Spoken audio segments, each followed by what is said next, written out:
Okay, ladies and gentlemen, welcome back. We are here for Strategy 5 of TABE Language M. Don't forget to have your book out with you as we work through this strategy, or the digital scans that you can find here on Canvas in the Files section. Today we're going to be looking at the style of sentences, notably how to write different kinds of sentences in your own writing to provide some sentence variety, to provide some interest. Certainly when you write yourself on the TABE language D or A test or the GED test itself, you're expected to be able to use some differences in sentence styles, to not write the same basic sentence type each time.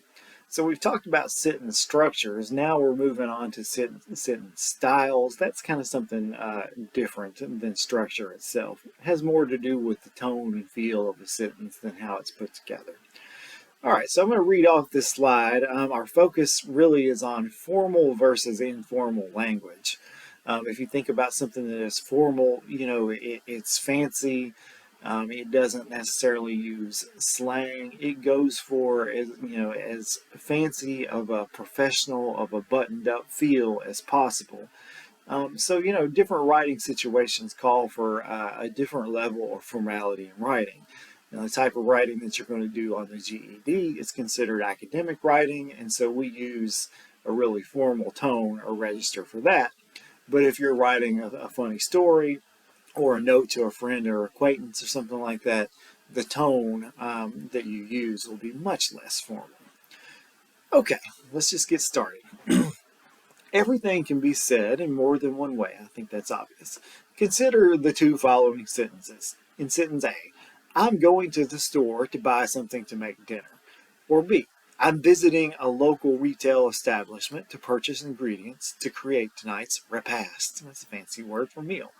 The two sentences mean the same thing, but you probably won't hear them in the same conversation. Why? The audience in each case would be different, and the style used to address that audience changes as well.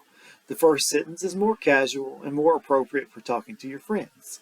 The second sentence is more formal and more appropriate for conversation with someone who is fussier and eats a very fancy dinner. The ability to adjust the length of a sentence and convey an important idea in a way that your audience understands is important. Compare the following sentences. A. That line drive might hit you in the head if you don't move out of the way. Or B. Duck. You can see that option B would be much more effective right after the bat hits the baseball. So sometimes it's not a matter of formal or informal. It's a matter of quick, efficient communication versus communication that takes a lot longer to accomplish. Although wording is not usually as critical as warning a teammate that a baseball is about to hit him or her, you make wording choices every day. You use slang when talking to your friends that you wouldn't use in a conversation with a parent or grandparent. You use terms when texting that you don't use in spoken conversation, like IDK or LOL. You use a formal style to write a school report that you don't use in notes or messages. And maybe this third thing is something that we have to work up to. Knowing when to use a particular style and knowing your audience and choosing the words to use, selecting the right style, will help you communicate effectively. All right, so we've got some examples of different kind of style here, or rather, formal style versus its opposite, an informal style. So, first of all, formal style avoids slang. A slang expression, I'm chill, could be turned into a more formal expression, I am relaxed. All right, so you avoid slang terms. Slang, maybe we disagree about what words are slang, but most of them we can arrive at some agreement that they're less formal. If it's a word that you wouldn't necessarily use in a professional setting, that's a good indication that it's a slang. Or if you were in a job interview or something of that nature, where you were being judged on your ability to communicate clearly and formally, those kind of expressions and words that you would use in that setting are slang, and you would avoid them in formal writing also. Okay, formal style avoids using contractions of verb phrases. So I'll go to the 4 o'clock meeting becomes I will attend. So we've broken up the contraction into its verb phrase. I'll becomes I will. But we've also used a more precise verb than go. We've used attend. So formal style tries to use more precise, stronger verbs than informal style as well. Okay, formal style uses correct grammar. Maybe that should be obvious. But certainly if there are grammatical mistakes in your writing, it's not going to be considered to be formal. Me and Robert have been waiting. No, how about Robert and I have been waiting for you to arrive? And, formal style is more precise. It's more descriptive. So, the less formal, a bunch of us went to the convention. A bunch is kind of a casual, slangy expression, and it's not very precise in how many people went or who.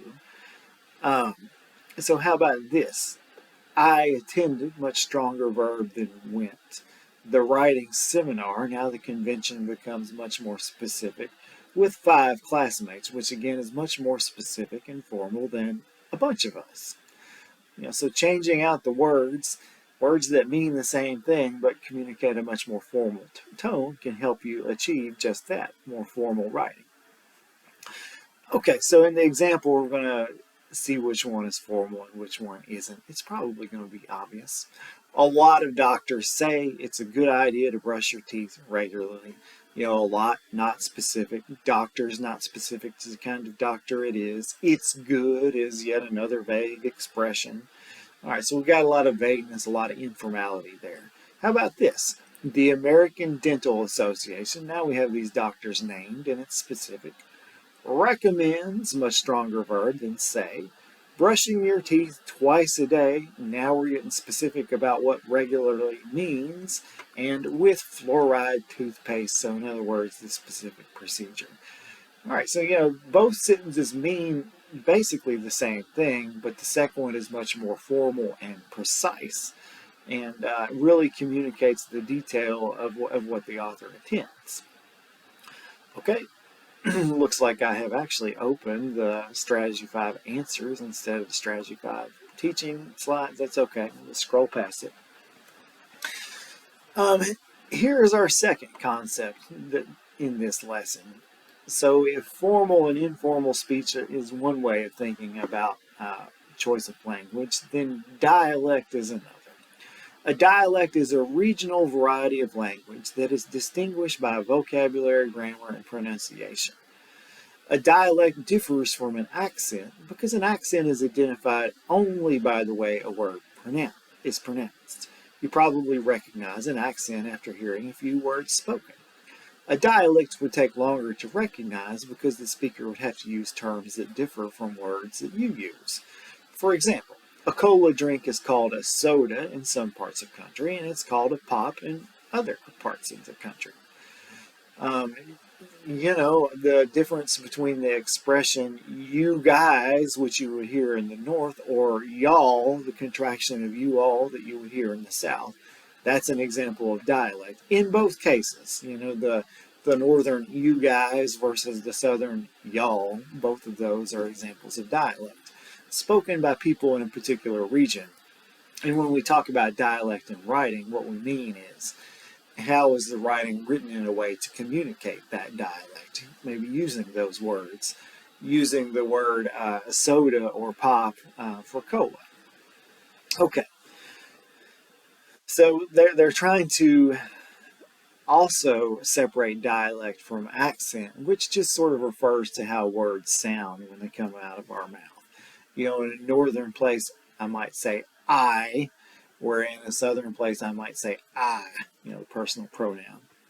So, if we're changing the words themselves, that's dialect. If the sound of the words themselves, that's just accent. Okay, so in our chart, a dialect uses a different word to express the same thing. In most places, a listener will say, excuse me, if you didn't hear what you said, but in the Cincinnati area, the listener asks, please. A dialect might include poor grammar, even though the speaker knows the grammatically correct way to express the thought. In Cincinnati, you might hear, I seen that, even though the speaker knows that the correct verb is saw. So sometimes as part of our regional dialect, we intentionally break grammar rules I'll say in conversation, there's nothing to feel guilty about there, but certainly when taking the test or communicating and writing, we try to use the correct grammar. Why? Because people tend to judge our level of education, our intelligence, and even our personality based on the kind of grammar that we use. Okay, what do we have here? Chad announced, "I'm going to buy a slice." So in New York City, a slice is a piece of pizza. We call it a slice sometimes here in the South, but leaving off the of pizza is certainly a northern thing. I'm going to buy a slice. And much more common in the city where there are smaller pizza restaurants that primarily just sell slices of pizza rather than the whole pie, like we're used to buying at places like Pizza Hut and Domino's and so forth. So the way that people do life in a particular place can have some relationship to their language. All right, an example two. So we've got an example of a quote from The Adventures of Huckleberry Finn, which is a novel from the 1800s by Mark Twain that really attempts throughout to communicate the dialect that his characters use. Set in the South, Tom Sawyer and Huck Finn are both Southern young men. Huck Finn has even more dialect than Tom Sawyer does because of his particular background. But let's see what we have. And the speaker is Huck. "That's just the way a person does a low-down thing," regional expression, dialect, "and then he don't want to take no consequences of it." So there's a double negative, but certainly Mark Twain, one of our most distinguished authors, knew the difference, knew the grammatical rule there, but is rendering the dialect of his character in text. Thinks as long as he can hide it, it ain't no disgrace. So, another regional expression, ain't, a contraction of am not. I will say that there are some grammatically appropriate ways to use it, like I ain't hungry, I am not hungry, but either way, people are going to judge you on dialect. So be able to switch out of dialect in certain situations.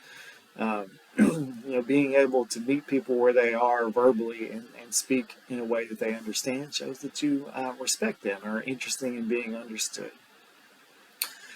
All right, so I'm going to end this video. Obviously you're working on the practice. I have unintentionally shown a few answers here on this particular scan, but do try to do these on your own and then come back in the next video and we'll go over the answers. I'll see you in a few.